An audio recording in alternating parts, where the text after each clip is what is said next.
ಏನೋ ನಾಡಿನೆಲ್ಲೆಡೆ ಬೆಳಕಿನ ಹಬ್ಬ ದೀಪಾವಳಿಯ ಸಂಭ್ರಮ ದಗದಗಿಸ್ತಾ ಇದೆ. ಬೆಳಕಿನ ಹಬ್ಬ ಆಚರಿಸಲು ಹೋಗಿ ಬೆಳಕನ್ನೇ ಕಳೆದುಕೊಂಡ ಮಕ್ಕಳು ಇಲ್ಲಿದ್ದಾರೆ. ಪಟಾಕಿ ಹಚ್ಚಲು ಹೋಗಿ ಪಟಾಕಿ ಸಿಡಿದು ಇಬ್ಬರ ಕಣ್ಣಿಗೆ ಗಾಯವಾಗಿದೆ.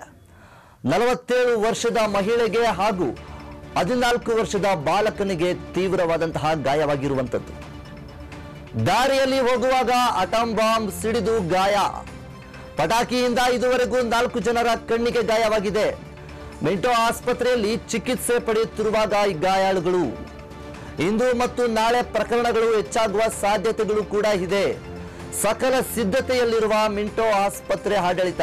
ಇನ್ನು ದೀಪಾವಳಿ ಹಬ್ಬದಂದು ಈಗಾಗಲೇ ಎಲ್ಲೆಡೆಯೂ ಕೂಡ ಪಟಾಕಿ ಹಚ್ಚಿ ಪಟಾಕಿ ಸಂಭ್ರಮವನ್ನ ಆಚರಿಸ್ತಾ ಇರ್ತಾರೆ. ಎಲ್ಲೆಡೆಯೂ ಕೂಡ ಪ್ರತಿಯೊಂದು ಊರಿನಲ್ಲೂ ಪ್ರತಿಯೊಂದು ಓಣಿಯಲ್ಲೂ ಕೂಡ ಈ ರೀತಿಯಾದಂತಹ ಒಂದು ಸಂಭ್ರಮವನ್ನು ಆಚರಿಸ್ತಾ ಇರ್ತಾರೆ. ಈ ವೇಳೆ ಪಟಾಕಿ ಹಚ್ಚುವಂತಹ ಒಂದು ಸಂದರ್ಭದಲ್ಲಿ ತುಂಬಾ ಹುಷಾರಾಗಿರಬೇಕು. ಇಲ್ಲ ಅಂತಂದ್ರೆ ಕಣ್ಣಿಗೆ ಅಥವಾ ನಮ್ಮ ದೇಹಕ್ಕೆ ಆಗುವಂತಹ ಗಾಯಗಳು ತುಂಬಾನೇ ಇರ್ತವೆ. ಆದ ಕಾರಣದಿಂದ ಪಟಾಕಿ ಹಚ್ಚುವ ವೇಳೆ ತುಂಬಾ ಜಾಗರೂಕರಾಗಿ ಇರಬೇಕು. ಇಲ್ದಿದ್ರೆ ಈ ರೀತಿ ಆಗುತ್ತೆ. ಈಗಾಗಲೇ ಪಟಾಕಿ ಹಚ್ಚಲು ಹೋಗಿ ಪಟಾಕಿ ಸಿಡಿದು ಈಗಾಗಲೇ ಇಬ್ಬರ ಕಣ್ಣಿಗೆ ಗಾಯವಾಗಿದೆ. ಒಂದು 37 ವರ್ಷದ ಮಹಿಳೆಗೆ ಮತ್ತು 14 ವರ್ಷದ ಬಾಲಕನಿಗೆ ಗಾಯವಾಗಿರುವಂತದ್ದು. ಇನ್ನು ಈಗಾಗಲೇ ನಗರದಲ್ಲಿ ಹೆಚ್ಚಾಗ್ತಾ ಇದೆ ಪಟಾಕಿ ದುರಂತ ಪ್ರಕರಣಗಳು. ದಿನದಿಂದ ದಿನಕ್ಕೆ ಹೆಚ್ಚಾಗ್ತಾ ಇರುವುದು. ಈ ಒಂದು 2 ದಿನಗಳಲ್ಲಿ ಹಲವು ಪ್ರಕರಣಗಳು ಬಂದಿರುವಂತದ್ದು. ಹಬ್ಬ ಆರಂಭದ 2 ದಿನಕ್ಕೆ ಪ್ರಕರಣಗಳ ಸಂಖ್ಯೆ ಈಗಾಗಲೇ 11ಕ್ಕೆ ಏರಿಕೆಯಾಗಿದೆ ಮತ್ತು 9 ಜನರಿಗೆ OPDಯಲ್ಲಿ, ಇಬ್ಬರಿಗೆ IPDಯಲ್ಲಿ ಚಿಕಿತ್ಸೆಯನ್ನು ಒದಗಿಸ್ತಾ ಇದ್ದಾರೆ. ಈಗಾಗಲೇ ಈ ಒಂದು ದುರಂತದಲ್ಲಿ 7 ವಯಸ್ಕರರು, 4 ಮಕ್ಕಳಿಗೆ ತುಂಬಾ ಗಾಯವಾಗಿರುವಂತದ್ದು. 6 ವಯಸ್ಕರ ಪುರುಷರು ಹಾಗೂ 1 ವಯಸ್ಕರ ಮಹಿಳೆ, 2 ಬಾಲಕರು, 2 ಬಾಲಕಿಯರಿಗೆ ಆಸ್ಪತ್ರೆಯಲ್ಲಿ ಚಿಕಿತ್ಸೆ ನೀಡ್ತಾ ಇದ್ದಾರೆ ಮತ್ತು 4 ಜನರಿಗೆ ಗಂಭೀರವಾದಂತಹ ಗಾಯಗಳಾಗಿವೆ. 7 ಜನರಿಗೆ ಸ್ವಲ್ಪ ಮಟ್ಟಿಗೆ ಗಾಯವಾಗಿದೆ.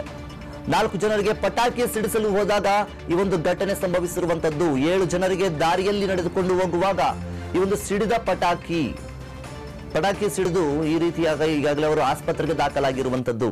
ಇನ್ನು ದೀಪಾವಳಿ ಹಬ್ಬದ ಸಂಭ್ರಮ ಸಡಗರದೊಂದಿಗೆ ಈಗಾಗಲೇ ಹಲವೆಡೆ ಈಗಾಗಲೇ ಪಟಾಕಿ ಸಂಭ್ರಮಾಚರಣೆಯನ್ನ ಮಾಡ್ತಾ ಇದ್ದಾರೆ.